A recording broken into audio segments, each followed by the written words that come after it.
Lesson 11, Midnight Express. Alfred Noyes. Let's start.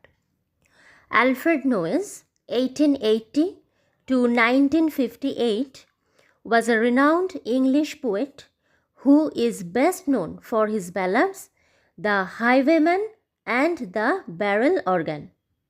Alfred Noyes 1880 থেকে 1958 ওনার জীবনকাল। তিনি ছিলেন একজন বিখ্যাত ইংরেজ কবি, যিনি সবথেকে বেশি পরিচিত আমাদের কাছে তার ব্যালাডগুলির জন্য, যেরকম দ্য হাইওয়েম্যান এবং the barrel organ. Midnight express is an edited version of one of his most famous short stories of the same name.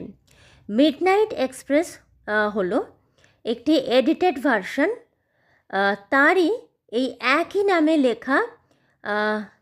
তার বেশ কিছু বিখ্যাত ছোট গল্প আছে এবং সেই বিখ্যাত ছোট গল্পগুলির মধ্যে অন্যতম হচ্ছে এই একই নাম, অর্থাৎ মিডনাইট এক্সপ্রেস, এই নামেই তিনি একটি ছোট গল্প লিখেছিলেন।